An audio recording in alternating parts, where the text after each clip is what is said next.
Did somebody say Shining Force? Well, hello, everybody. I am back after several days of not being here. Kinda not being here, I guess. Hey, I was very depressed for like a week and a half and didn't do anything at all. I did not record videos, I did not stream, I did not write music, I did not do anything. I am mostly over my funk, which I don't really want to discuss, because we're here to have fun. But I am mostly over my funk, and I am ready to play some Shining Force. So moving forward, RPG Fortress stuff is kind of going to be just when I want to do it.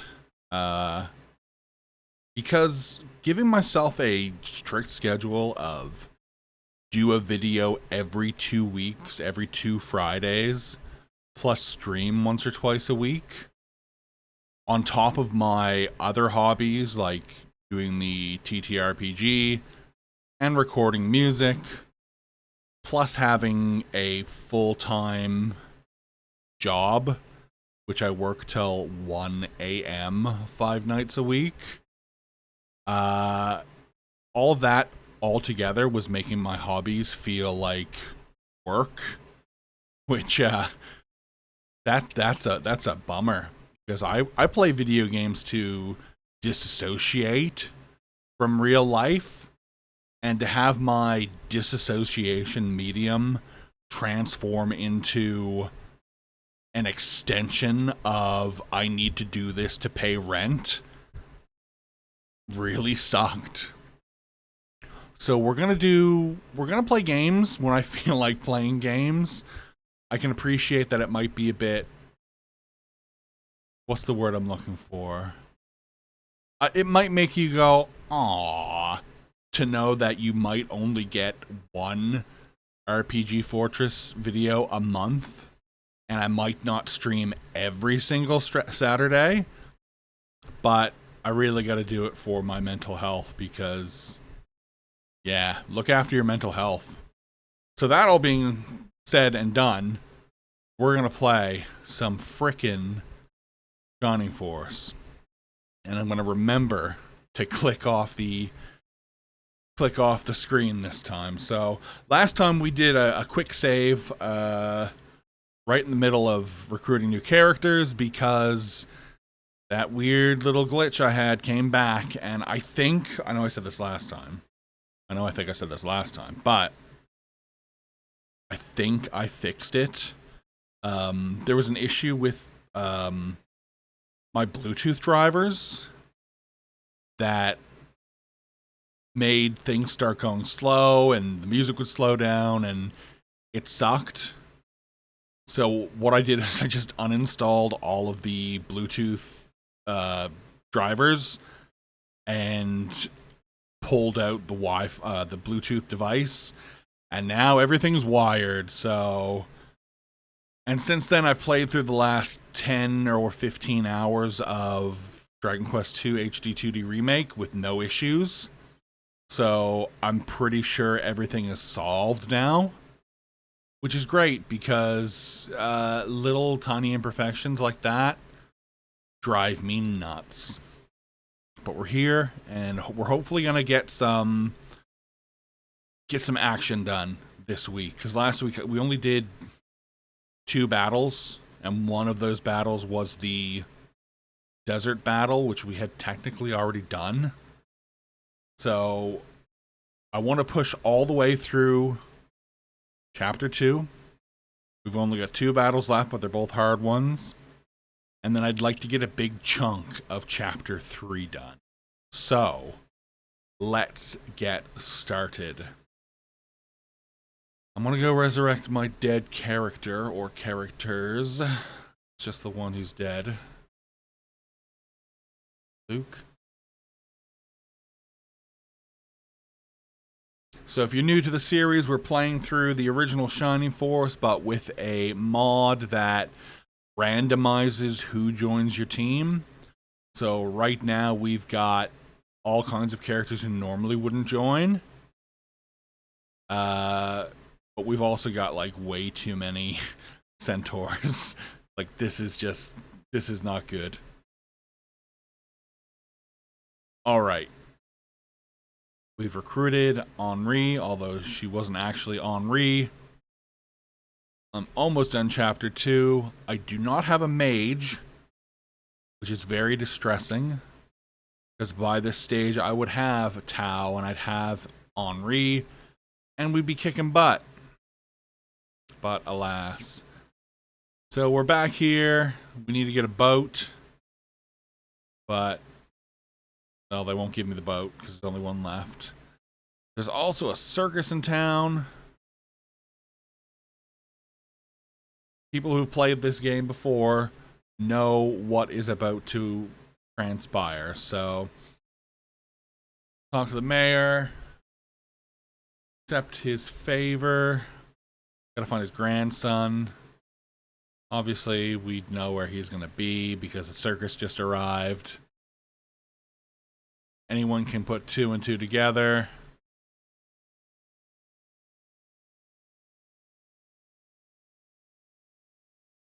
Right. Going to the circus, boys and girls, and everyone in between and beyond.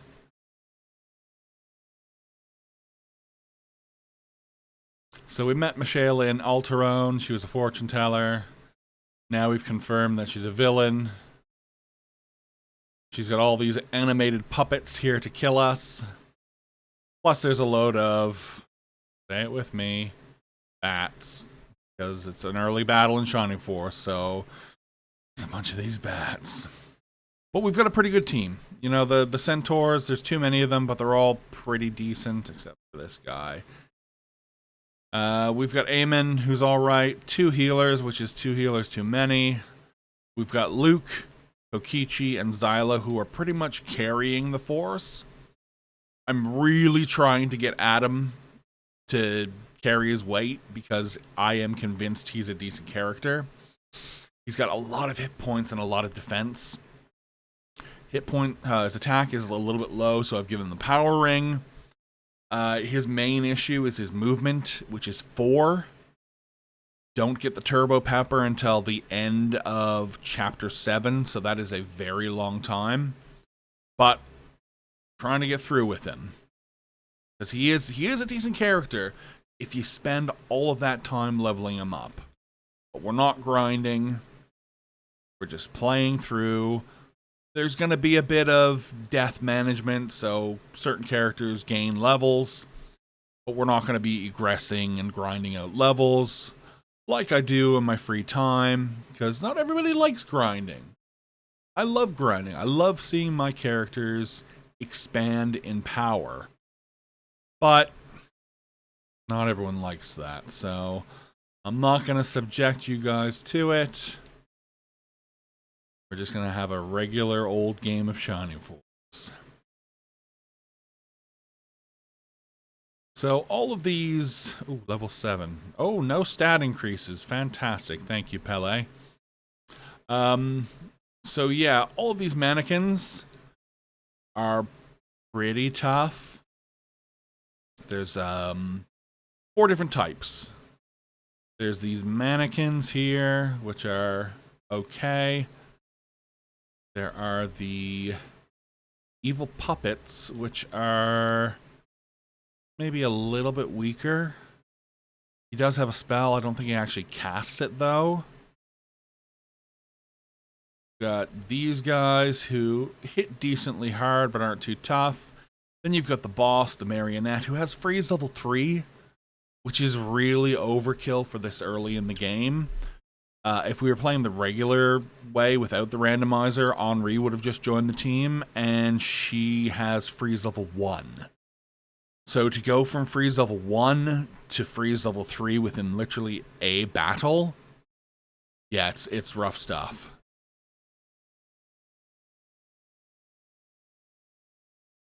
An okay level for Ernest. See, look, it's Adam, and it just, oh god, it's going to take him 2 more turns to reach these guys, and by then they're probably all going to be gone.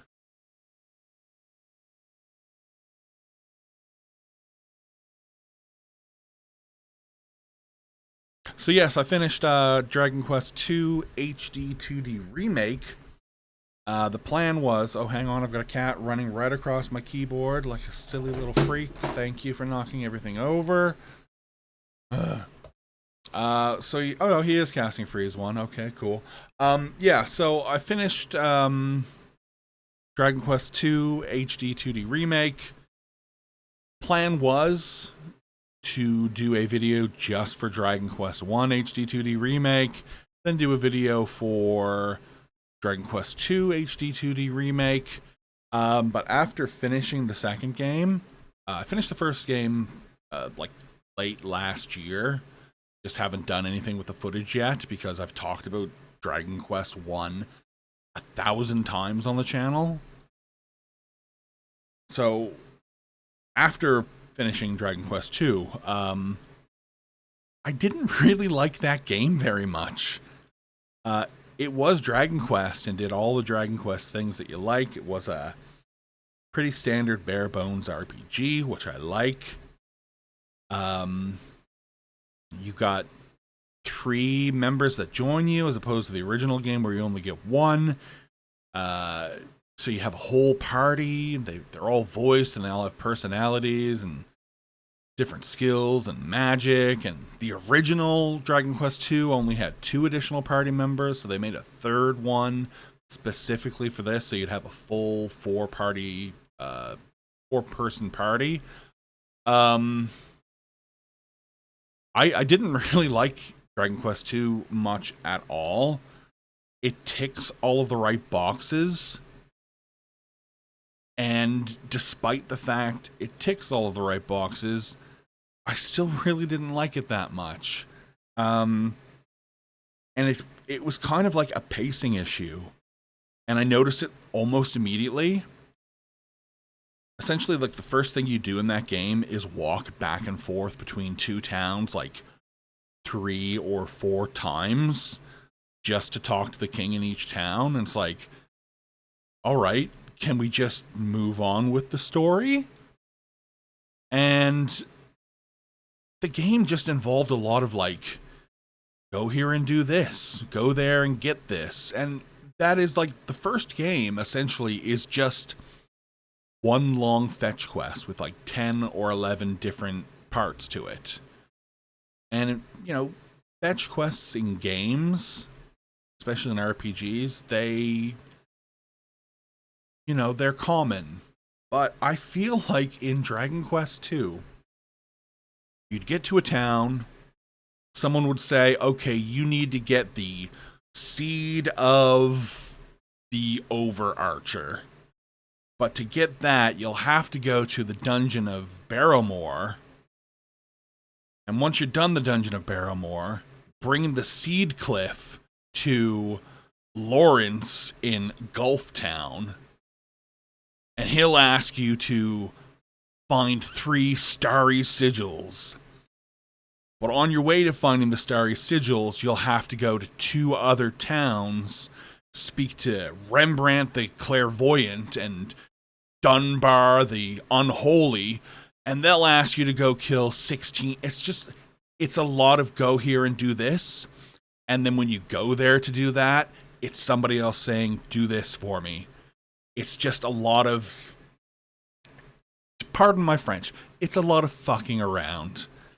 And I get it. It's what you do in an RPG. You do 1,000 fetch quests in every game. But for me, it's just like, I felt completely disconnected. Like, when you're in Phantasy Star 4, and I know I talk about Phantasy Star 4 a whole lot, but it is like one of my favorite games for a reason. When you're on a quest in Phantasy Star 4, it's like, go and do this. You go to the Plate Center, you fight through the Plate Center, you get a couple of items, you get a couple of levels, you're done. Move on to the next thing. In Shining Force, the game we're playing right now, there's not really fetch quests, but there are some hidden things. It's like, you want to find Musashi, you go and search a thing. You want to find Hanzo, you go and search a thing. Real straightforward stuff. So to go from Dragon Quest 1, where they want you to go to a town, dig up a flute, go to this place, play the flute to get past the golem, get past the golem, go in the town to do this. To go to Dragon Quest II, where it is just non-stop, do this, in the middle of doing this, do that, but in the middle of doing that, go here and do this. It really disconnected me. Every main plot point had too many steps in between, and it started to drag for me. And the last fifth of that game, I essentially put it on super easy mode and clicked on never die in battle and just X'd through everything to get through it, which is really sad because Dragon Quest is one of my favorite game series. The original Dragon Quest, Dragon Warrior on the NES when I was a kid, was awesome. Dragon Quest VIII on the PlayStation 2 was a fantastic play. Dragon Quest IX on the DS was a first day purchase for me. Finished it in a week, playing it every single day for 12 hours. And I love that series, but Dragon Quest II, for some reason, all of it just completely rubbed me up the wrong way. And I liked the characters, I liked the combat, I liked the dungeons, but needing to walk around and talk to people 1,000 times and do 1,000 fetch quests just didn't do it for me. So I plowed through the last fifth of that game. The last bosses were great. The last dungeon was awesome. The bonus dungeons for this remake were fantastic. But I don't know. I had too much of it. And that all contributed to me not wanting to do videos for Dragon Quest 1 and then Dragon Quest 2. And after I decided I'm not going to do a video each because what else am I going to say about Dragon Quest 1 that I haven't said 1,000 times? And I didn't really like Dragon Quest 2, so I don't want to just do a video saying, hey, I didn't like Dragon Quest 2. Oh, I know, I've already got the thumbnails done. Why don't we do 2 reviews in one? And I'll review both games as one, and then I was like, no, I don't want to do that either, and started writing a new script, and it's like I had 3 scripts in front of me, and I'm like, I don't want to do this at all. Then I got into my funk, and it's like, I'm just going to stop doing the channel altogether, and I'm going to stop writing music, and I'm going to just do my dumb job for jerks, and it was a really crummy, 10-day arc for Richard, just going to work, coming home, laying in bed, and reading the original Dragon Ball manga on my tablet, and it sucked. So, common sense. I'm obviously not going to give up my hobbies, because I love my hobbies. I love playing games, and I love writing music, and all of that good stuff. So it's just going to be, I will do a video for RPG Fortress when I really, really want to do one. Whether that's in 2 weeks' time, a month's time, or 2 months' time. We'll have to wait and see how it all pans out. I can't imagine it'll be a new video every 2 months. But it definitely won't be a new video every 2 weeks.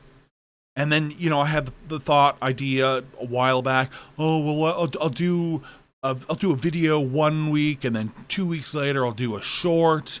And then I convinced myself, no, I'm going to do a video every 2 weeks and a short every week in between.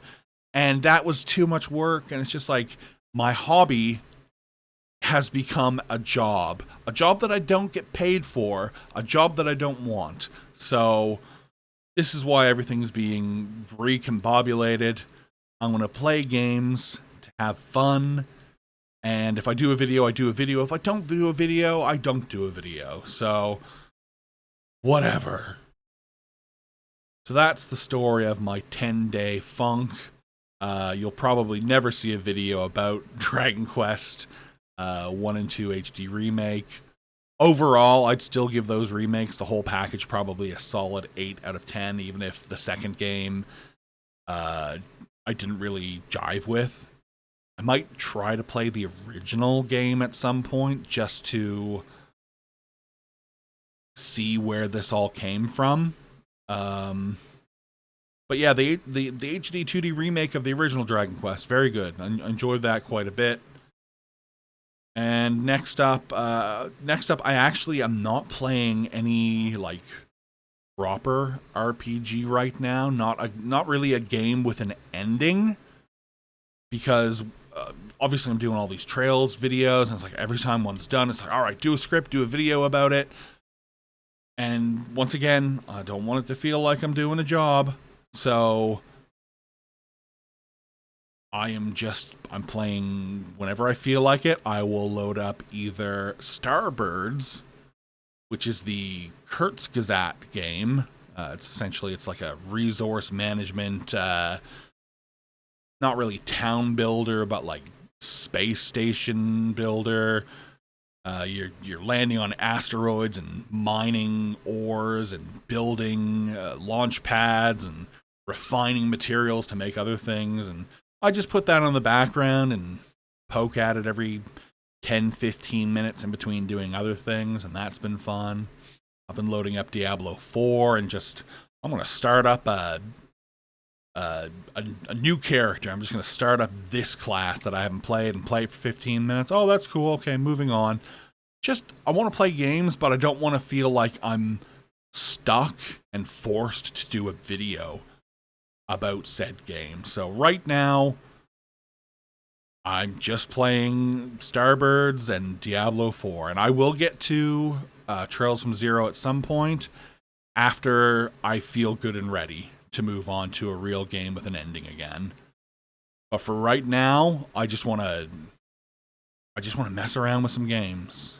And playing Shining Force on the stream, yes, Shining Force has an ending, but I'm also not like trying to get 100 hours worth of footage to put together a Shining Force video about this and about that. I'm just playing it with you guys and having a chat, and it'll go up as a VOD on YouTube, and people in Discord will watch it, and that's cool. But sitting down and like forcing yourself to write a script for something you don't really want to write, yeah, once again, that's just it's work. And if you want to put out a video, and I know my videos are only like 15 minutes long, it's still work. And when you have like a real day job that you work until 1 a.m, 5 days a week, yeah, you kind of any chance to get away from work, you'll take. So this is a good example of why Freeze 3 is disastrous. So it only hit Xylo, but it hit him for 16 damage. Freeze 3 can hit from 3 spaces away, and it can hit across of 5 characters. So if I had someone here, they and Ernest would get hit, and they'd take a load of damage, which, yeah, when you've got characters who only have like 18, 15, 17, well, Adam doesn't count, but when they have like 14 hit points, you can lose a stack of characters in one go.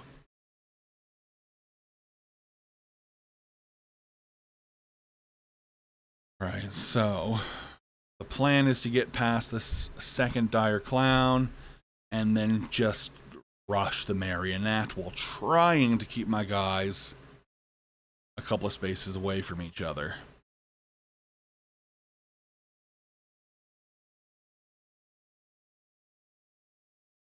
Also, I could collect the chests in the battle, but I like to wait till the battle's over to collect stuff.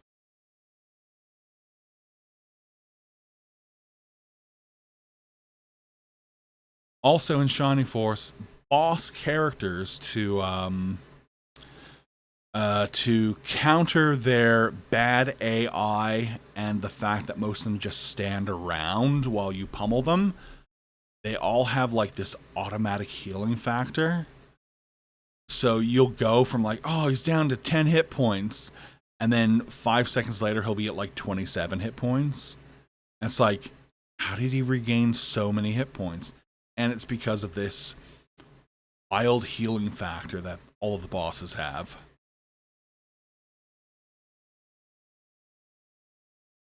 So I've got the urge to rush him, but I also want to keep him. Yeah, see, look, he's already back up at full. Oh no. And see, look, he had the perfect chance to kill Xylo, but now he's just attacking Vankar because AI bad. I do have Kokichi now because of the randomizer, which will give me an extra way to hit him. And you just really need to just pile on the damage as fast as you can. Ugh.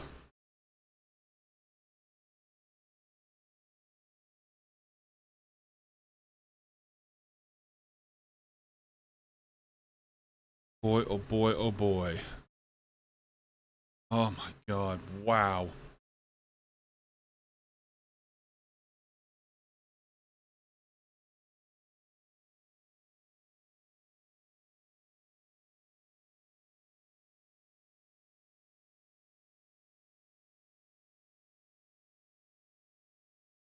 Come on, boys. Let's go. Back up to full health again already.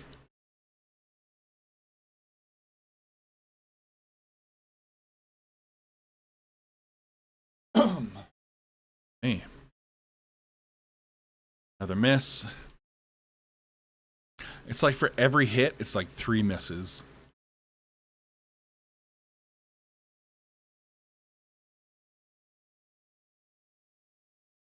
Come on, Van. Pull your weight, dude. Alright, alright. He's... If I had a mage, I could get in for some guaranteed damage, but...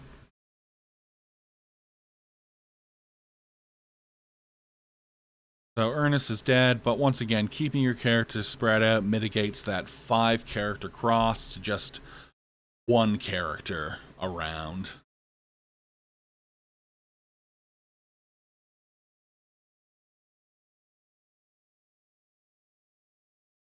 $16 health. 4. Oh my god.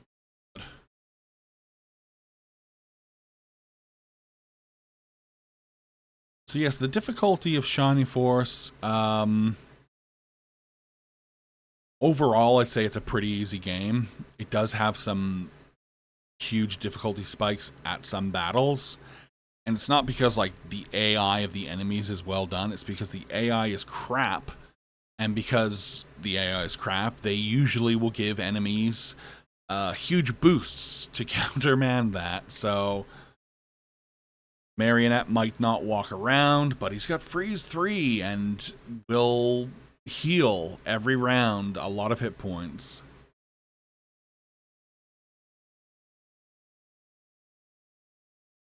Just absolutely wild stuff. And I've just realized that the desktop audio is on mute. You haven't been listening to the cool music this whole time. I thought this was going to be the first time where there's no technical issues. And here we are, 20 minutes in. Oh, I didn't put on the game music. Whoopsie doodle. Oh well. Shit happens, right? That's really just been my my catchphrase for years now. It's just like, yeah, life happens, shit happens, things happen, unfortunate things happen, life, you know, life trudges on. Look at me being so despondent over forgetting to turn on the game audio for my stupid stream. As they say on the internet, fuck my Gleep Glorp life. So not a lot of stuff going on here. You can technically talk to Guntz and his professor again for another little scene, but he still doesn't join for a while. Oh, hello, Vexy. Thank you for joining, and thank you for your kind words.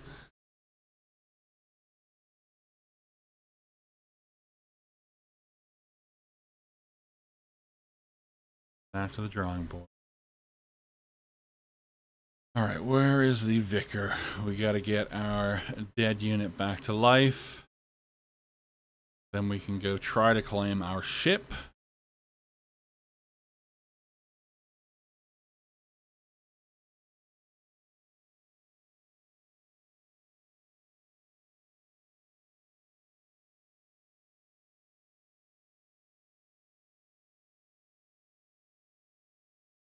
Yeah, let's save the game as well.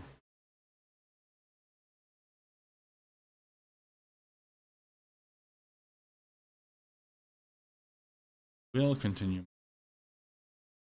Can't help me.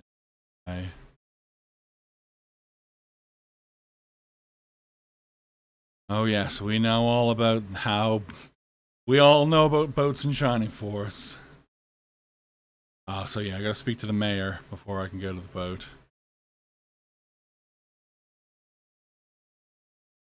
I've only played this 1,000 times. Not like I'd remember a thing like that. Was that it? One line of text. All the way back down here. Hey, it's just like I'm playing Dragon Quest II all over again. Go here, go back again, go there again, now go back to here again. Anyway. A ship is fine too. Our force, Michaela shows up. Despondent and crestfallen because we blew up her dolls.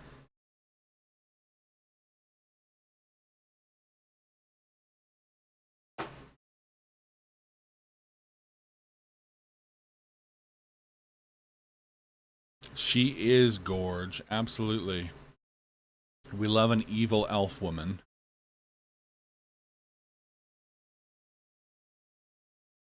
And you know, the Shining Force series has, you know, recurring hot elf ladies. You've got Shayla from this game. You've got Camila from Shining Force 2. You've got Barbara and I forget the other girl's name from Shining Force Gaiden 1 and 2. Shining Force Gaiden 3, Michaela's back as the main baddie. Yeah, just a lot of like hot elf ladies with like green or blue skin. I am totally into that kind. Plus they're cool characters, like, you know, Shining Force, obviously a lot of the characters don't have huge personalities. It's like really like minimal scripting. And you'll only see, like, I think Barbara in Shining Force Gaiden only has like 2 scenes, and between those two scenes she's got like 7 lines of dialogue. Yet she's super memorable because, you know, she's got green skin and bright red hair. She has a huge axe. It's like, that is a cool character with her 7 lines of dialogue. Alright, so we have to go the long way to Runefaust, which means we need to go to Shade Abbey. And you've got the sullen music. I taught myself how to play on piano a while ago, but it was such a while ago that I've now forgotten how to play it. You talk to people and they're all acting just a little bit weird.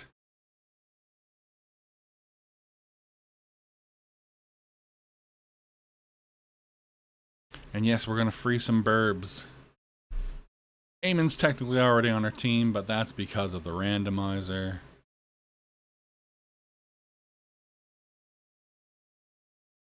Even a zombie here.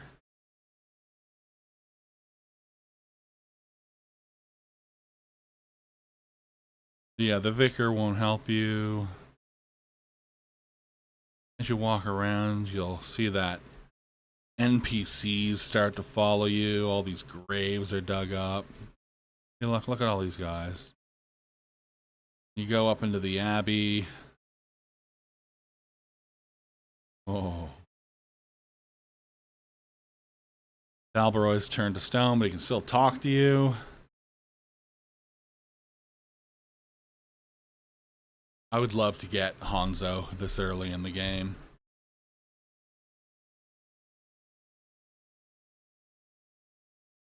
Now, this can be a pretty tough battle because it is a load of zombies, skeletons, and a one-of-a-kind ghoul, which is pretty tough. All these zombies and the ghoul can all poison your dudes. Max starts up here off on his own. Yeah, it's pretty tough. So you kind of want to use your high defense characters to kind of like shield everybody else.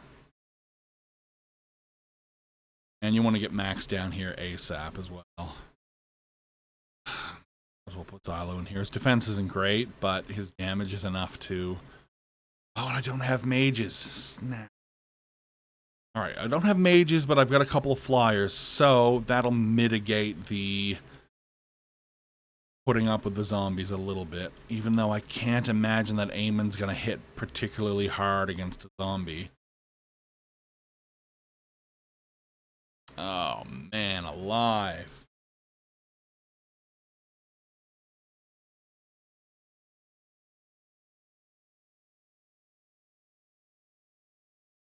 Yeah, for Chapter 2, the desert battle, the circus battle, and this battle are all pretty darn tough.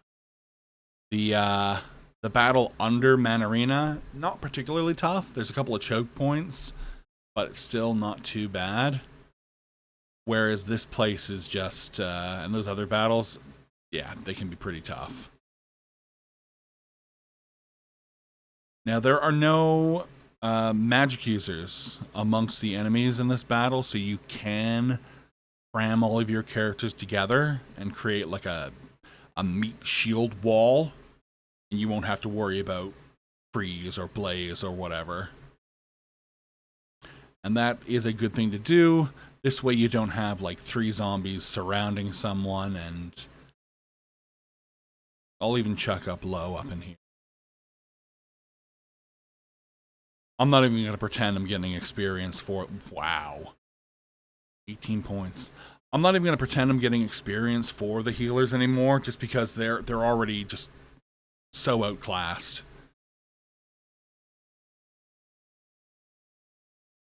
Oof.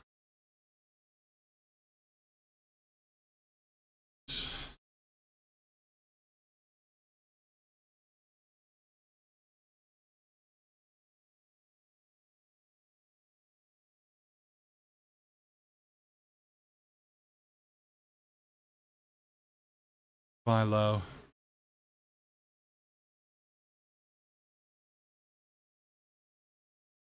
Hello, Fat Tom. Welcome to the chat. Now, see, I think you're talking about Sarah from Shining Force 2. As a healer, yeah, she's not great, but secretly, she's like one of the 2 best fighters in the game. But I don't know how far you've gotten into the game, or if you've played it previously, so I won't spoil it for you. But I'd recommend don't sleep on Sarah. She is she's tough as nails.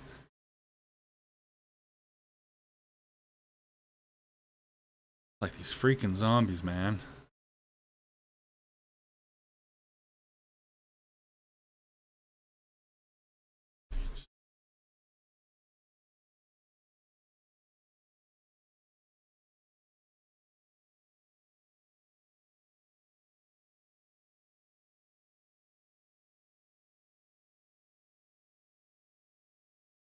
How do you miss a zombie? Could potentially try to kill this ghoul, but Kokichi would probably die, and kind of want the experience from all these other guys.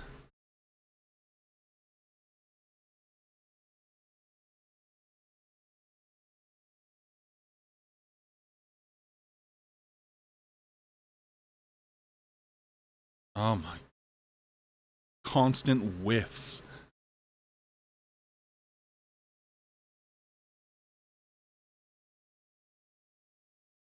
For both sides of the battle. Oof.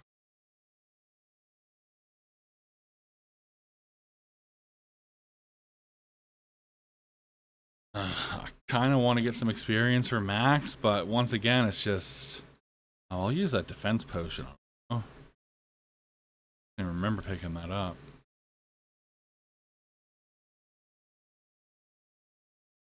Defense by 1. Not a huge amount, but this early on, you know, I won't say no.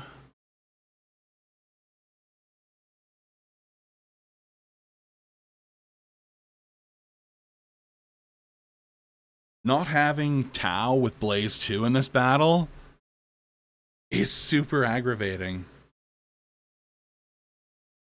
Because with all these zombies and skeletons all clumped together, you could easily just mow through their hit points.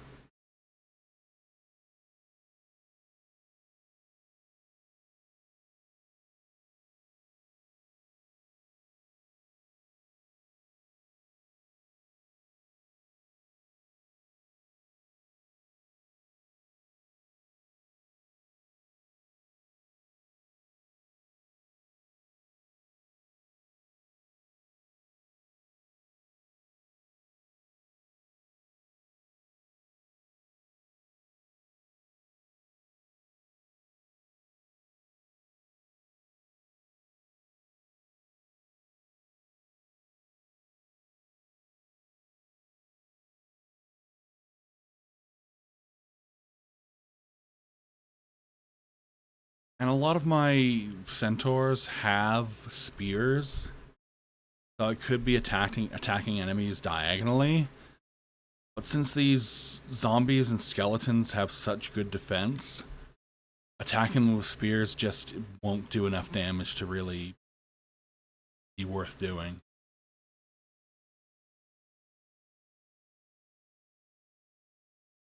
Yeah, yeah, absolutely. Kokichi is a, yeah, Kokichi's like my favorite unit.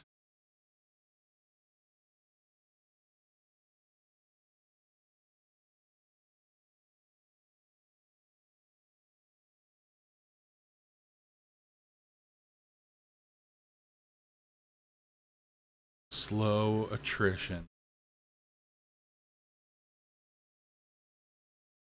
Oh, awesome. So Adam, along with Blue, and technically Max, they all have the propensity to have a special randomized critical attack. And since not a lot of people use Blue or Adam, there's like no chatter about it at all. But as you can see, Adam's attack, where he normally just does a stupid little punch, this time around he did a laser attack. And when he gets promoted to a cyborg, once again, he has a laser attack, and that hits hard. Blue, when he is not promoted, normally has like a little weak tail slap, but he's got a randomized critical attack where he'll shoot lightning bolts from his mouth. And when he's promoted, instead of shooting lightning bolts from his mouth, he has an attack like Xylo's promoted attack, but instead of like blue wolfmen that fly across the screen, it's gold dragon men. It's just, yeah. But since no one uses Adam or Blue, I've never seen or heard anybody on the internet talk about either.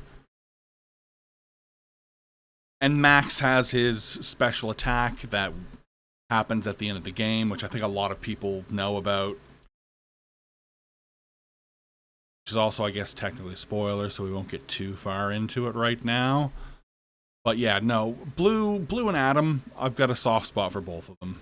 Like I keep saying, they take a lot of work to level up to get to being good characters.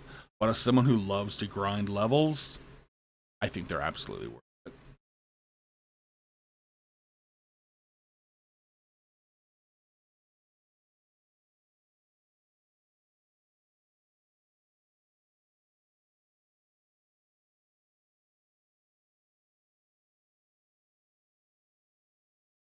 And he misses.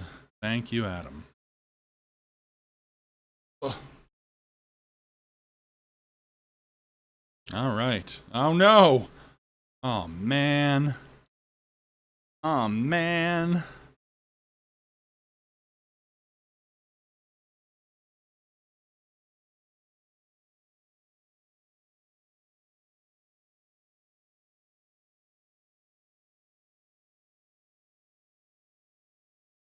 Wow, there is just a lot of missing going on.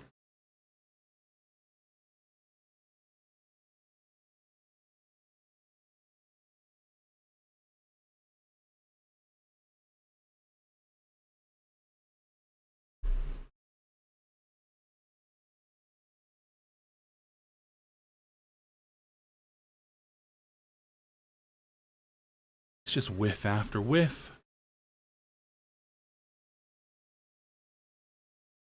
Oof.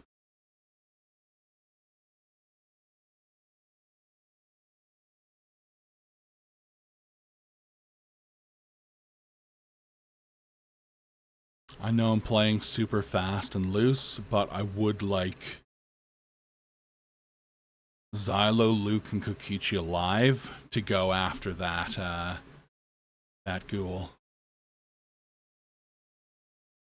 I'm not gonna mind experience. It's just these guys are too tough, and I've got too many guys who are dead already. Thank you, Vexy. Yeah, I think we're gonna pull through. Not low enough. Put max in.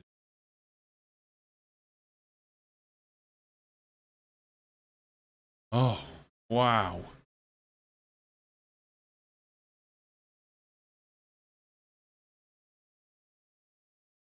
Arms way for the time being. Do I have? Ah, yeah, yeah. Healing her now.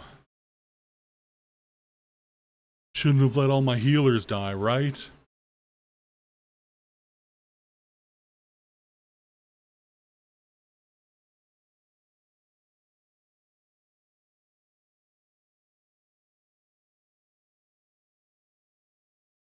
Not bad.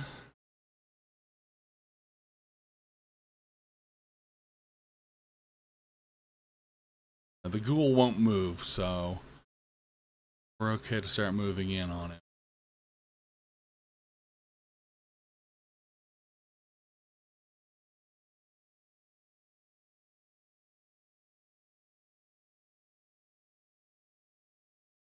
Healing seed. Fantastic.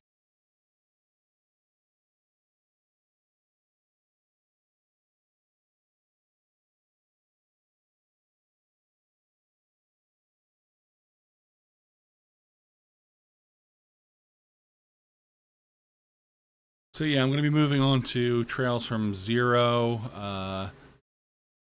probably within the next week or two. Give myself a bit of time to get out of that headspace. Oh, come on. And then there will be a video for that at some point. But like I said, not forcing myself to do any videos. But yeah, hopefully for the time being, we'll have some Shining Force. Oh my god. On most Saturday afternoons. But I am looking forward to getting to Trails from Zero. I really enjoyed those first Trails games, Trails in the Sky 1, 2, and 3, and the remake of 1. Oh, all fantastic.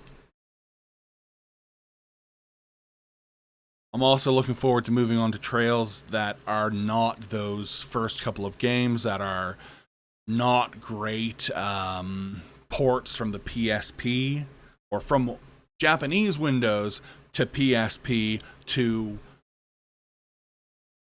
English Windows. It's just like too many ports, and yeah, they're all a little bit unstable. And yeah, the next two Trails games are technically older Trails games, but they've been like redone, so they are less grody around the edges, we'll say. So yeah, I'm looking forward to getting on to those for the story, for the gameplay, to see how better they play than those first couple of games. And then obviously the remake of SC is out later this year, and that's going to be instantly drop whatever I'm doing to play. So now I'm pretty sure this ghoul also has a healing factor as well, like the real bosses in the game. Trails SC second chapter. That's the second Trails in the Sky game, which is like the seventh Legend of Heroes game, if you want to include the Dragon Slayers games and The Gagarv games. Don't really do because they're old and crusty.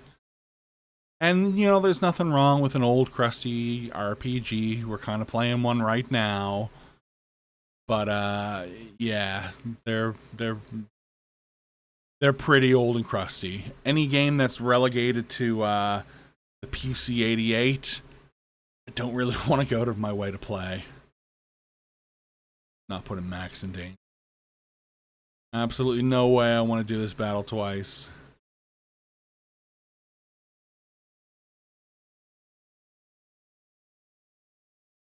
Come on, guy. Come on, guy. Come on. Yes.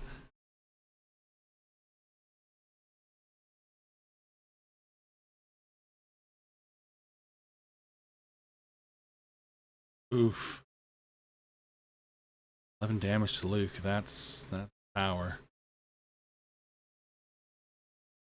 All right, just push him till he's down. Oh my god. What is up with the misses?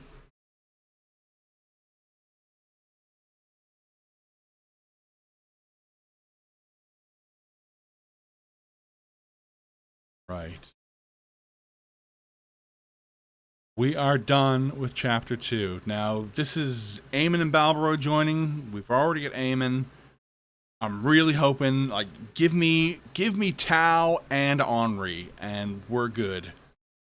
Ken, wow, another centaur. Are you fucking serious? Oh, what a nightmare.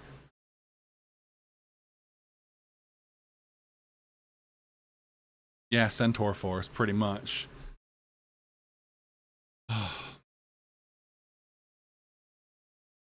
And yeah, if you have a look around the town, everybody's gone because everybody was zombies. Pretty dark, you know, like for like 1991 and this silly kids game. Pretty dark plot point. Aleph! Okay! Now we're cooking with dynamite. So Aleph is a great unit, but she joins so far in the game. She's unpromoted that once again, a lot of people don't use her. Even I don't use her sometimes. But getting her so early and being able to level her up and promote her properly, she's fantastic. And she's a Bolt mage as well, so she will eventually learn Bolt 4, which only hits one character and costs a lot. But man, when you're doing like 60 to 70 damage against late game enemies where magic shouldn't do a lot and where normal attacks miss most of the time, having Bolt 4 is fantastic. I'm gonna skip most of the chatting with NPCs.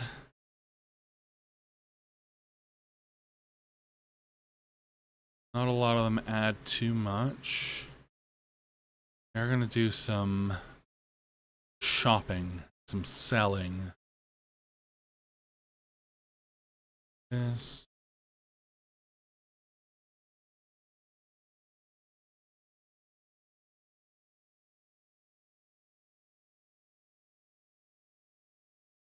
This.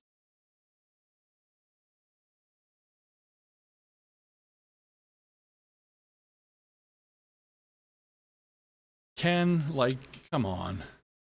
Look at all these centaurs. What were they thinking? Mage level 5, man.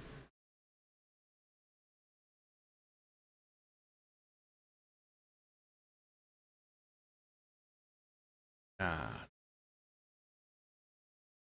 Power speed.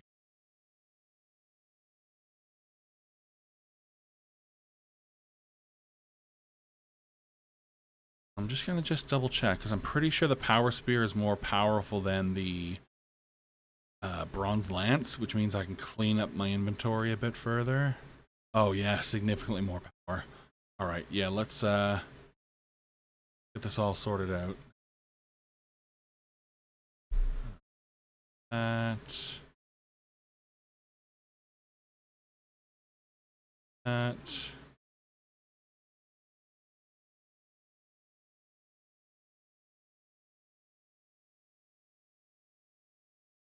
Well, he's in my team.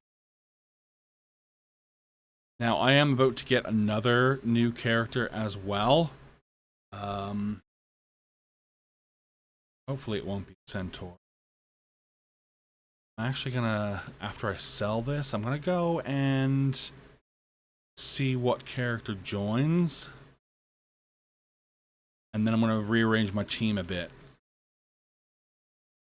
Because I think I got 2 characters I can kick out now. It might be 3. I want to buy gear that I'm not going to use for Centaurs I want out of my team immediately. Definitely kicking Low and Chris. Then we'll probably kick Arthur. Now I'm going to come down here and talk to... No, he's not here yet. Yeah, because the men are all imprisoned. I don't remember, but I think in order to have the actual Kokichi join, you need to talk to him here to set up a flag, or else he just won't show up in the later scene. So go poke around in there, actually.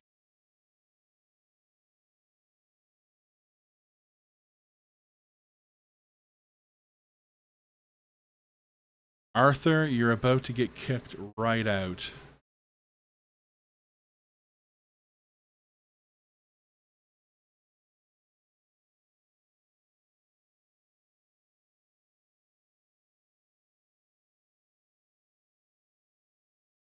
Everybody that I'm going to kick out is dead.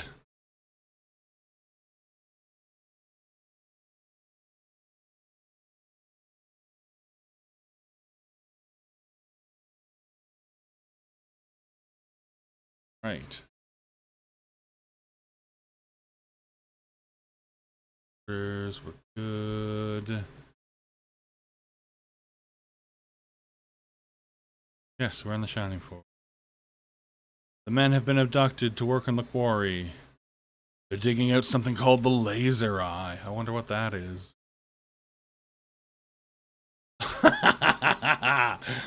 Oh boy. No thanks. So Diane, who's a terrible character, is a slightly better archer than Hans. So to have Hans replace her, yeah. Hans will not be joining my team. Level is 6. Once I go to the, once I go to headquarters, I do want to check out his stats. Hans is one of those characters where even if you do spend a lot of time leveling him up, like getting him to level 20 and then promoting him and then getting him a bunch of more levels, he's still not a great character. He can do okay damage from a couple of spaces away, but definitely not worth it. Yeah, I highly recommend playing this. It's super silly sometimes. Like when you're like in chapter 3 and you've got like 15 centaurs in your party. Alright, let's sort out the team. Who do we have? Ken, Aleph, and... Well, I tell you what. I'm gonna bring Aleph, but the other two can... No, no. Pressing things too quick.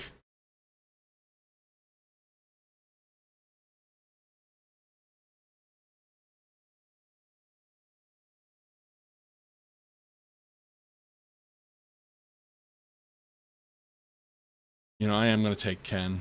Much as I don't want another Centaur on my team, he'll still be better than having Low.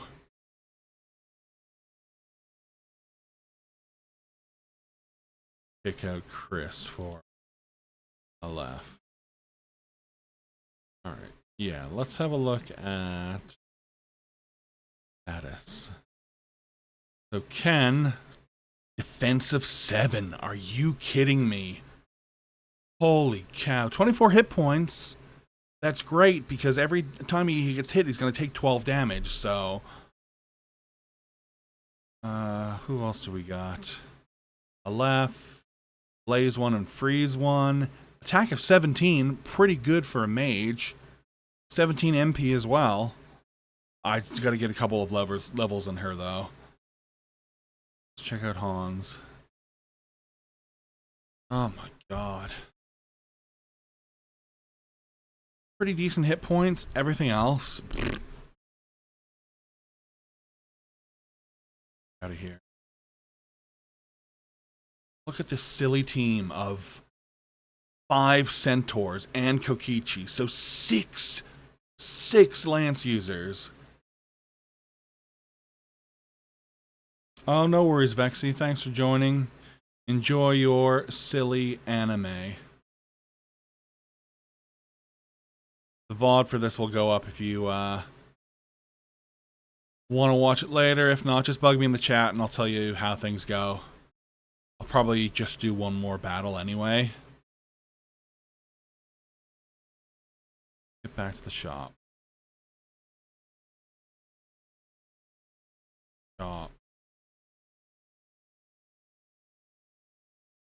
Sort out some.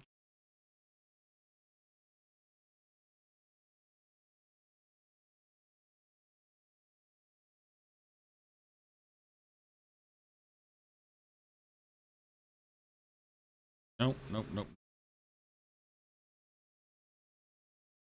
Shining Force existed before Memorize Cursor. Everything just resets.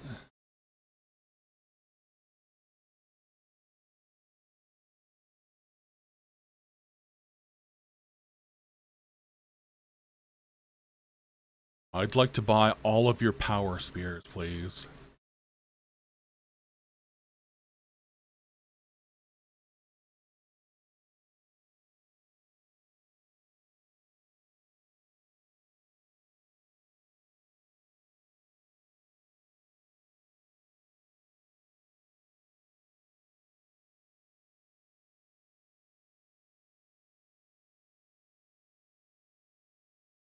What I'm gonna do? Just gonna straight up sell the gear of the characters I'm not using.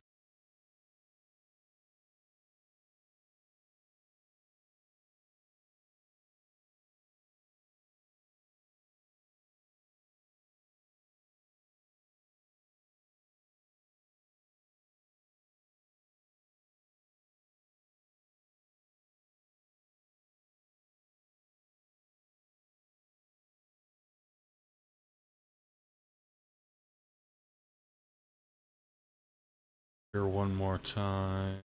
Yeah, I'll have a middle axe.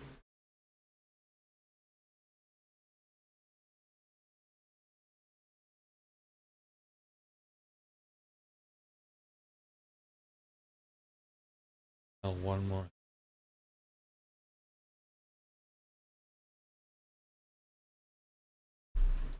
Right.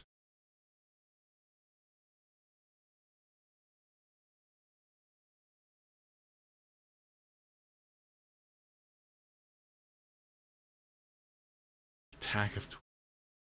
Now. I know I'm complaining about all these centaurs, but yeah, I think I'll be doing pretty good for this chapter.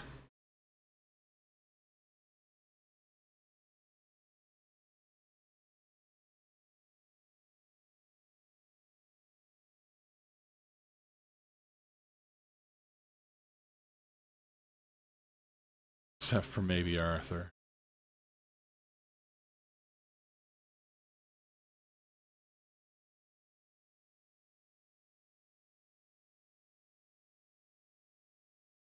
Need one. Good, man. Right. Okay.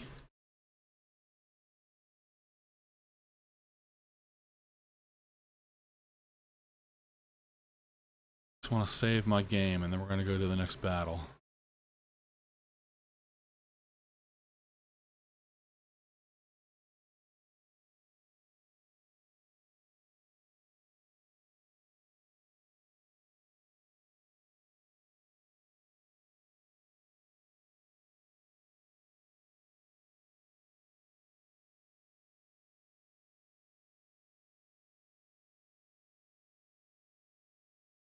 Now go to the quarry.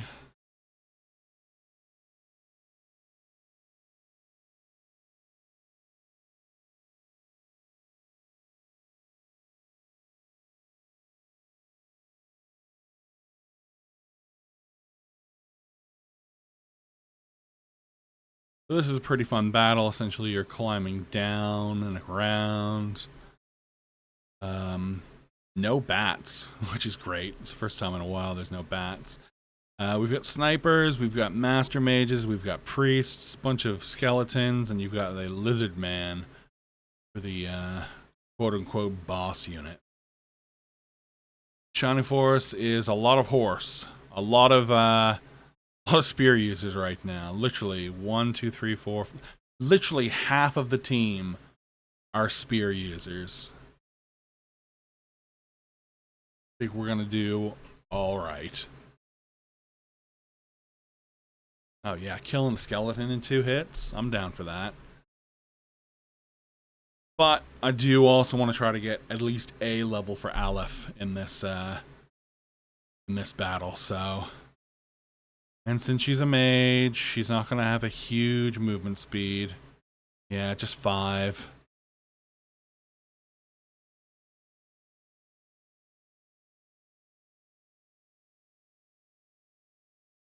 There she is.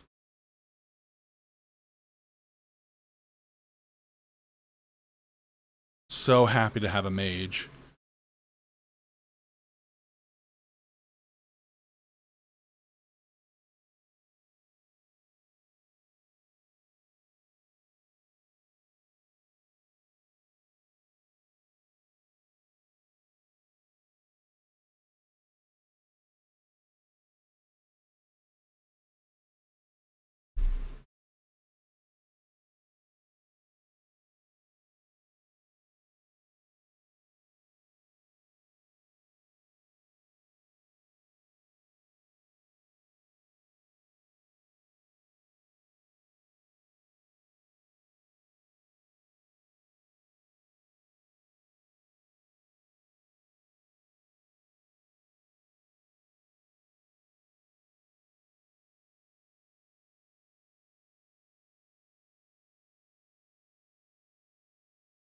I want to get him low, but I don't have to get him too low because the way that magic works in Shining Force is like it's a set number. There's no magic defense stat, so when you cast Blaze 2 or Blaze 1, except for a few particular enemies which have kind of a magic resistance, you're always going to be doing about 6 damage. So I kind of want to get enemies down to about 6 damage. Yeah, see, that's perfect.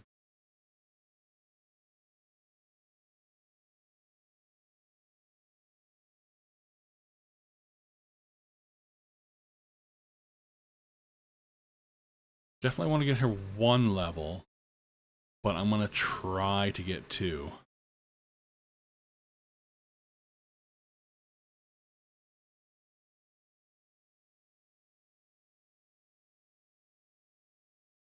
Right? Yeah, alright. Alright, so we've got 2 skeletons right at the beginning of the battle, ready for Aleph. Xylo is ready for promotion. Usually promote my dudes between 12 and 14. The OG Shining Force. There's a lot of contention as to how leveling up works, especially in Shining Force. I've found personally that you don't really need to wait super late to level somebody up unless it's a character like Hans or Arthur. is you can promote, for example, May at level 10, and then you'll just find randomly that she'll have like a random level up where she'll get like 6 or 7 defense, kind of to catch up with her archetype. And I've watched 4 or 5 different videos and read 4 or 5 different things trying to explain how it works. And they're all essentially arguing with each other. Essentially, nobody knows how it works. And if somebody does know how it works, there's just so many conflicting reports that best kind of just to ignore it, actually. Points of damage. 48 experience. Fantastic. I'm just going to surround the skeleton, just so that he might be inclined to not attack Aleph.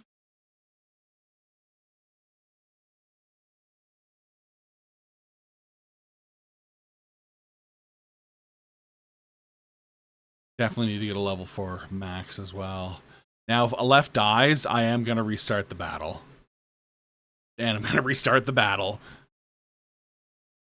I'm not going to get a mage and then immediately have them become sidelined. You silly little skeleton.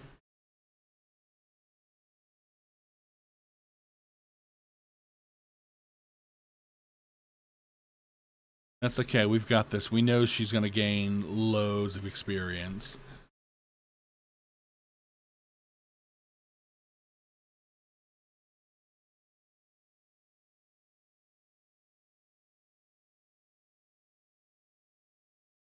And we also know now that she cannot take a single hit without just immediately being turned into dust.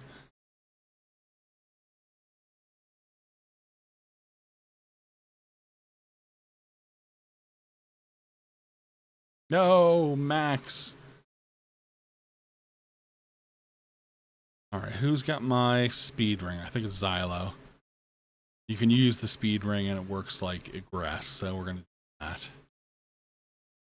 Unless I just X through his round like I did with Max.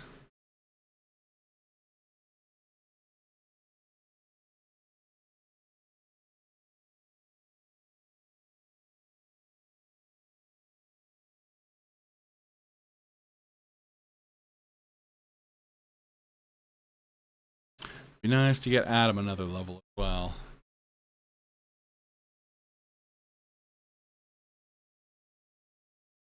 Just poke and prod at enemies while I can.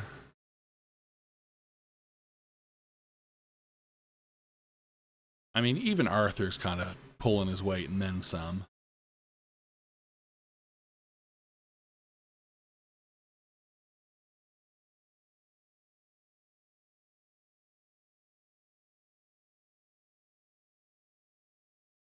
Oh, see, look, I completely forgot to aggress with Xylo because I'm brain dead. Oh, well, a bit of experience.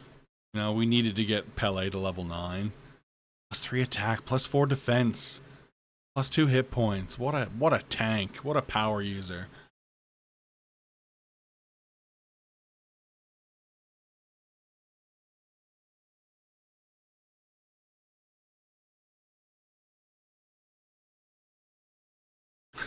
Level 7 with no stat increases. Thank you very much. What a silly game. What a poorly programmed game. And I've talked about this before as well. It's like, back in the day, you didn't have the ability to do a patch. When a game came out, that was it. Some games got revisions, but not all of them. Especially not a Sega game. So when a game like Shining Force comes out and it's got a load of bugs, you just have to live with them. And it's no wonder that there are bugs because, and I talked about this on one of the previous videos, Sonic, also known as Camelot Software Planning, yeah, Sega like pushed them very hard and did not pay them very well at all to do these games. Like Climax Entertainment, along with Sonic, or Sega Consumer Development 4, I think they were called, were working alongside them to make Shining in the Darkness, which was the first Shining game, which was a dungeon crawler from 1990 on the Mega Drive/Genesis. That game did pretty good, and Sega said, okay, let's do another RPG. Do something a little bit different this time, though.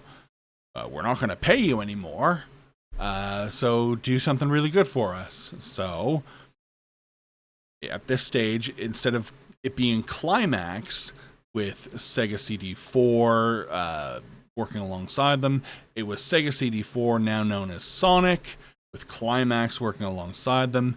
They made Shining Force in a very short amount of time for the same amount of money as Shining in the Darkness. So you've got glitches like the land effect doesn't work. Yes, you'll receive a 15% decrease in movement, or 0% or 30%, depending on what terrain you're on, but you won't gain the defense boost. You'll have all these other little glitches here and there, issues with the AI, stat leveling up not working very well. It's all a bit of a mess, but I don't decry Camelot or Climax because Sega wanted all these Shining Force games and didn't want to pay them a lot to do them. So you had between 1990 and I want to say Shining Force 3 came out in 1999 or 1998, but in less than 10 years, you had the same team do Shining in the Darkness, Shining Force Gaiden on Game Gear, Shining Force Gaiden 2 on Game Gear, Shining Force 2 on Mega Drive Genesis, Shining Force CD on the Shining Force CD, which was a remake of Gaiden 1 and 2, but with 2 additional scenarios. You had them do Shining the Holy Ark for the Saturn, the 3 different Shining Force 3s for the Saturn. All of this in literally less than a decade. And yeah, I cannot decry Camelot or Climax for the rough patches in the Shining games, because they cranked them out so hard and so fast for Sega, and not making a lot of money while doing it. Yeah, I cannot decry them at all. So despite the fact that, there's huge bugs in a couple of these games, that's fine. I still love these games. These are fantastic. The world building, the characters, the combat, the way the magic works. I love all of it. And I've talked about this before as well. Hironobu Takaguchi, is that his name? I don't think that's his name. Me being bad with Japanese. The head Camelot guy. He's like, yes, if Sega said we want Shining Force 4 or another Shining game, we would gladly do it. We'd love to return to that series, that franchise, that world. He said this in 2017. It's currently 2026. It's been 9 years and not a peep from Sega. So guys, yeah, I hope you like the Shining Force games you've already got. And those latter day Shining Force games, I wouldn't even call them modern Shining Force games anymore, because the PS2 and PS3 are very not modern. I don't count them. Not, it's partially due to it's not Camelot, but it's not the same artists. It's not the same vibe. Yeah, and some of those games are okay. uh, Shining Force, Neo, and Exa, both on the PS2. I think they're both okay action games, but they don't have the same feeling as these games. It's like, I don't know, it's like playing like Mario 3 and Mario World and then going to play the Mario Rabbids games. It's like these don't count. These aren't of the same quality and the same vibe.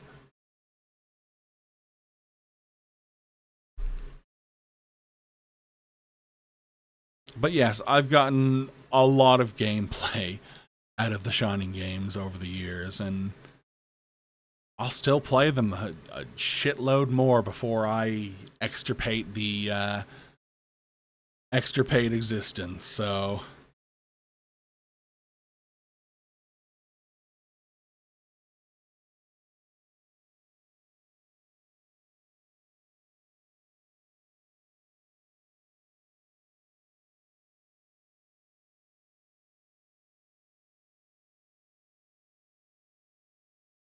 all right, so this is gonna get left her level.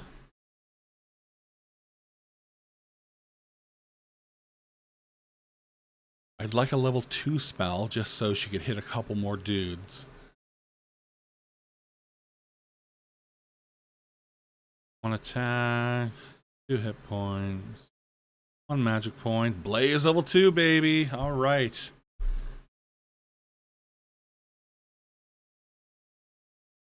So it's taken us 3 chapters, but now I have the ability to hit more than one character. I don't think I have any healing items right now. Just gonna have to be super careful with Max.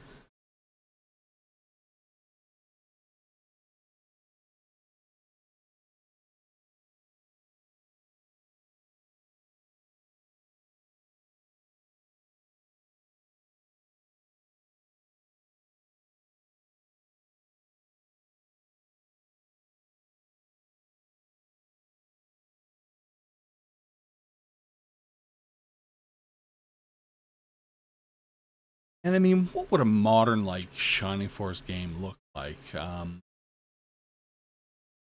Let's say they did manage to get Camelot on board to do a new Shining Force game. Um, would they do a game that felt like classic Shining Force? Because I mean, they've been doing the Sonic Sports games for a very long time. I think the last RPG they did would have been Golden Sun 3, even though it's not called Golden Sun 3. It's the third Golden Sun game. And that was for the OG DS. So that was like 20 years ago.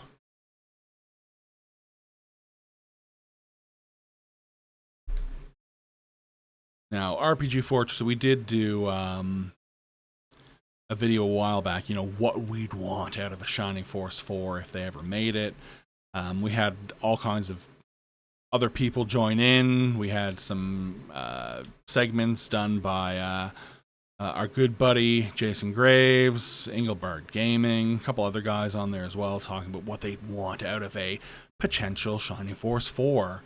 And it basically boiled down to we'd either want something really like faithful to the old games, like just make a game that plays like Shining Force 2 and give it to us, or go completely crazy and make something just completely transcendent, which to me read like, okay, just do a Fire Emblem game, which I don't really want. Like, I love Fire Emblem. I'm so stoked for the new Fire Emblem game. But what I like about Shining Force is you can just jump into a game of Shining Force. Whereas in Fire Emblem, there's just a lot more to do, which is like a double-edged sword. Sometimes you want more tactics, you want more characters, you want more walking around in town for an hour in between battles just to to train and to go to a tea party and all of this weird stuff, which is like fine on paper. But with Shining Force, it's just like, all right, you're in town and now you got to go fight a dude. And you go to the battle and you fight a dude. And then you're in town for a bit, then you go fight another dude. It's just like, it's simple, it's engaging. The world building, the characters are all fun and colorful, and you can finish Shining Force or Shining Force 2 in like 30 hours or probably less. Whereas I don't know the last Fire Emblem game I played that didn't take me like 180 hours. Like, I remember playing Fire Emblem Engage and like twiddling my thumbs for like half of that game, because Fire Emblem Engage is like 50% really cool Fire Emblem battles and 50% just like walk around the Somnium, give the dog some treats, do some training, sit down and eat a meal with your character, go over here and click on this thing, cycle through these options. And you're like in the Somnium for like an hour and a half, just naffing around. And then you do a battle and you're done the battle in like an hour.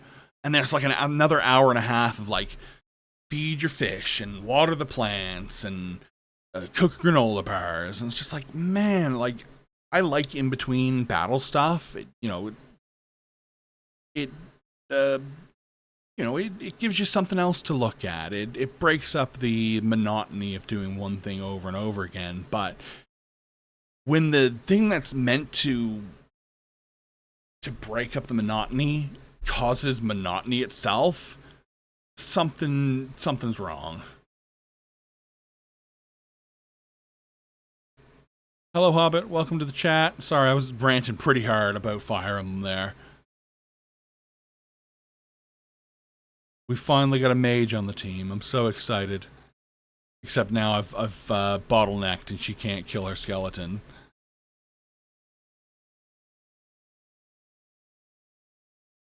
But yes, I'm very excited for the next Fire Emblem.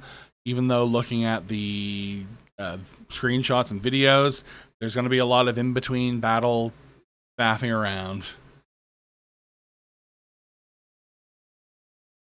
But, it's Fire Emblem. It's a different experience than Shining Force.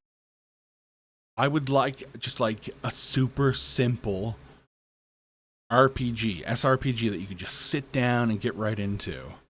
Like, you don't have a lot of SRPG or tactics games like that. Like, you don't just jump into Final Fantasy Tactics. You don't just jump into Dark Wizard or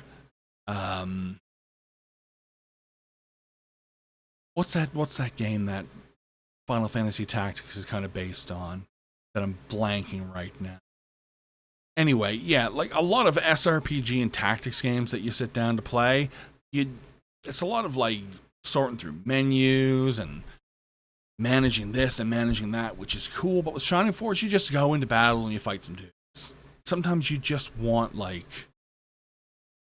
something easy peasy to jump into, and Shining Force is my easy peasy SRPG comfort blanket.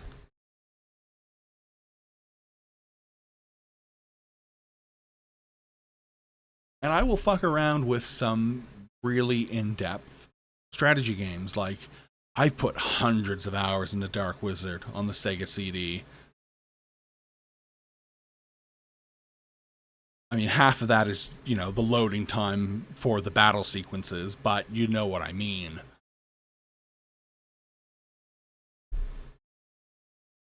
It's just like, tactics games have this, you expect to go into a tactics game like, okay, this is gonna completely devour my life now. And you're gonna play it for 200 hours and you're gonna have fun, but it's gonna be hard work. Whereas Shining Force, you just, hey, look, I got all these stupid centaurs and we're gonna go fight. Let's fucking go. It's like the difference between Mario 3 and Devil May Cry. You can enjoy both of them, and you should have both of them to enjoy. If every Mario game was Devil May Cry 5, things would get boring. Or if every game was Mario Brothers 3, things would be boring. So give me my Fire Emblem and give me my Shining Force. That's my point. Give me what I want right now, or fuck off. Ugh.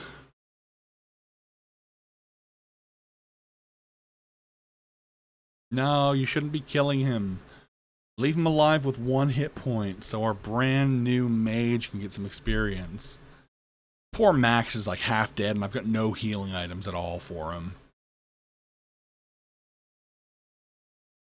I'll probably kill him with a punch, but you don't miss with magic, so...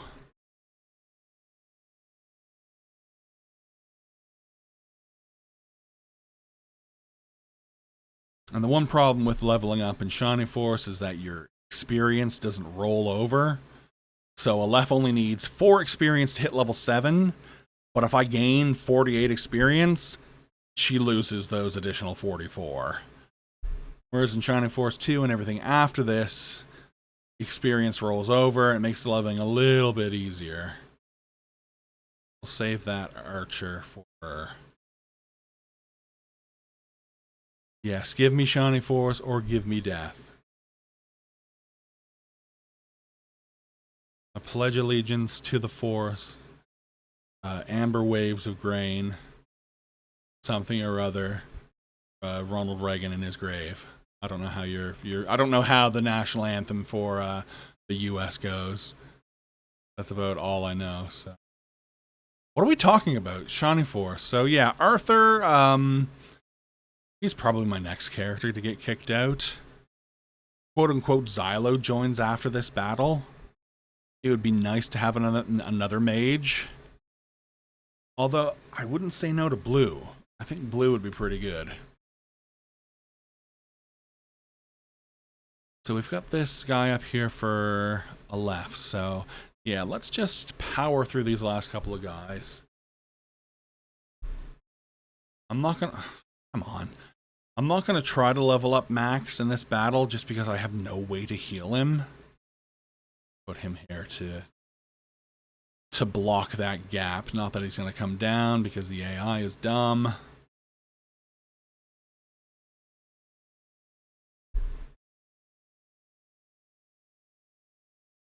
Alright. Come on.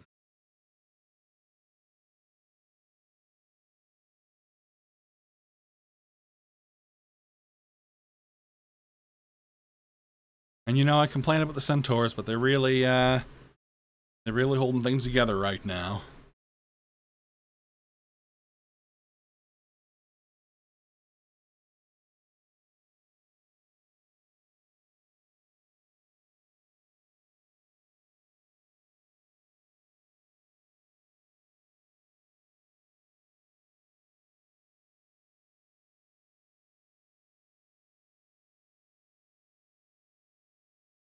So yeah, I mean, ultimately for me, what I want out of Shining Force 4 is I want it to look and play like Shining Force 2.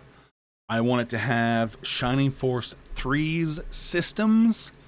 I want it to have music from all 3 Shining Force composers. And that's it, really. Just like, yeah. Get What's-Her-Face from Delicious in Dungeon to do the character art, since Yoshitaka Tamaki has unfortunately passed away. I think she's the closest we have to somebody who has his style, who can do that, like, kind of like D&D meets anime plus robots every now and then kind of artwork.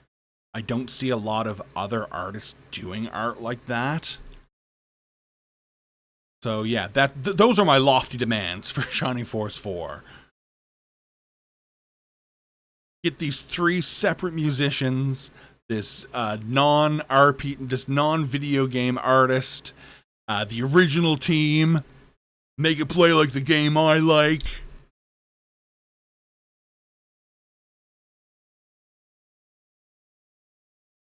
I would pay $79.99 in Canadian dollars for a super hyped up 16-bit styled Shining Force RPG, which isn't enough for Sega to give two shits about.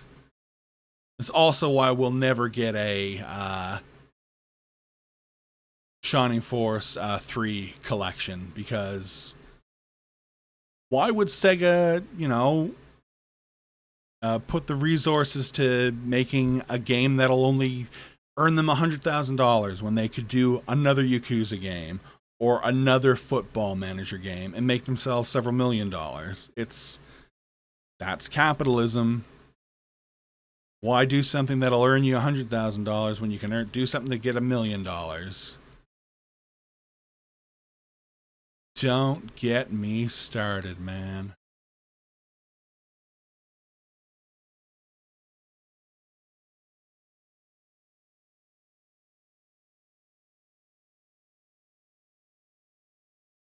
At least Sega seems okay, though, with fan patches and mods and translations and stuff.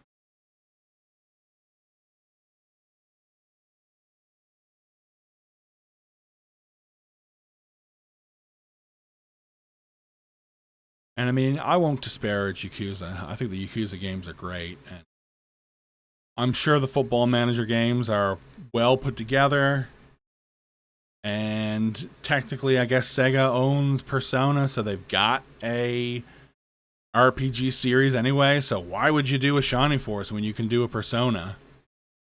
Well, it's because you can do a Shining Force in like 9 months, where a Persona game takes like 9 years. The internet blowing up over Persona 6 finally being announced. A game that we knew was coming like 8 years ago. And we've gotten a splash screen with the words Persona 6. Come on, guys. I'm excited for Persona 6. I think it's going to be great. But fuck me, it's a lot of time in between those games. I mean, Persona 5 was technically a PlayStation 3 game. Yes, it's on everything nowadays, but it was a PlayStation 3 game, and it was released on PlayStation 3. And I played on PlayStation 4. That game's got PlayStation 3 graphics. It is pretty rough on close inspection. Still, I loved it. It was great. Really solid game. Good gameplay. Fun characters. I'm hoping Persona 6 is going to be like something groundbreaking, like how Persona 3 was. It won't be. It's going to be more of the same, but damn Sega, hire like 20 people to spend 8 months to do a Shining Force 4. It'll cost you $100,000 and you'll probably make $200,000 off of it. But that's fine. Embracing your legacy IPs does great to boost your charisma stat.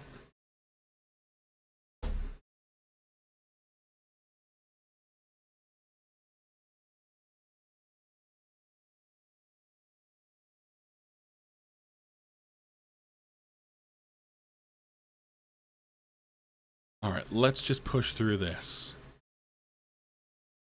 I want to go out, I want to recruit Xylo, and then we're going to end this. For a week at least. We'll be back next Saturday. Unless something completely wild happens between now and then. I should be good for next Saturday. Don't expect a new video. Although I do have one technically that I'm kind of working on, I guess. It's going to be a little bit different from what I normally do, but I think that's what I need right now.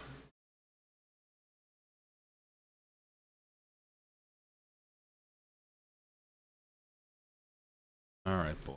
Let's get it done. Get her done.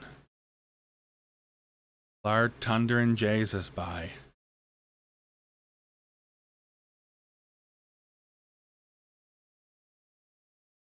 So you need to get the Moonstone so they can make a Lunar Dew so you can save Xylo. But before you do that, you got to get the Sugoi Mizugi. This is Henri's miniskirt, which oh no, this is Tao's bikini. So it'll change Tao's sprite map sprite to have a little bikini on. It doesn't change her battle sprite though. It's kind of fun, kind of weird, but you know, video game, I guess. But since Tao's not even in the team, you're not going to see it. All right, Stone, pass your dudes, exit.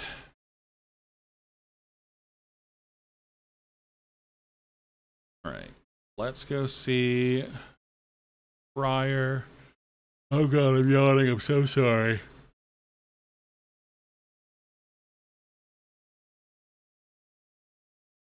Now, as you can see to the right of the church, it's no longer blocked off. So you could actually go to the next battle right now. Xylo is technically an optional character. Why would you pass up one of the coolest characters in the damn game? He's a freaking wolfman with crazy steel claw weapon. So cool. But we've already got Xylo, so yeah, as you can see, all the men have returned.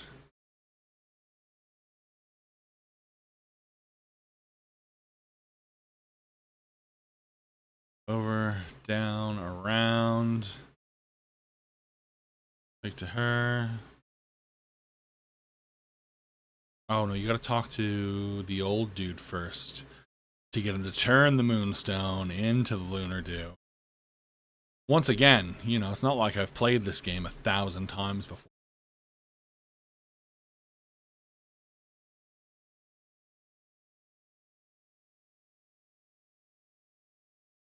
Yes, yes.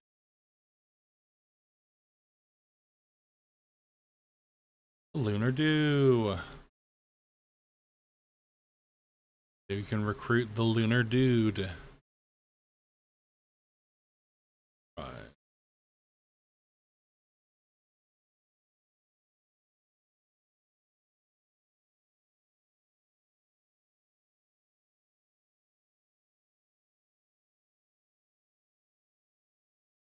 And you go in, you talk to him. He's like, oh, I'm such a bad asshole. Manually need to use it. Yeah. Let's see what centaur joins my party this time. Diane. Oh my god.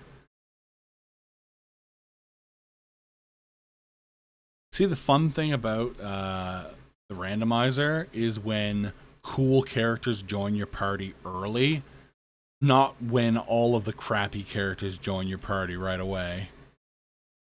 I mean, we've got a pretty good team, but I've done better. I've had blue in the first chapter before, and that is wild. Alright, so next battle is another one of these quote-unquote classic Shining Force battles where you're outside and you're walking slowly through forests and mountains. There are some new enemies like the Pegasus Knights. Actually, just the Pegasus Knights. They take over the role of the flying bats, so the poisonous bats for a while. They're bigger and stronger, but they still evade just as much because of the poor AI in this game. This battle's okay. It takes a long time. But that is where we're going to actually end it because we have gone far beyond where we were. I've not had any audio problems. I left the audio on mute for a while at the beginning, but that's not a computer issue. That's a Richard's brain is dumb issue. So yeah, I think we've solved all of the gremlins except the gremlins that live in my cerebral cortex. So hopefully next time my brain will work a little bit better. But beyond that, I think we're done here for now. So yeah, thank you for stopping by. I've been Richard for RPG Fortress. We'll see you next time. Don't forget, to hug a left. Goodbye.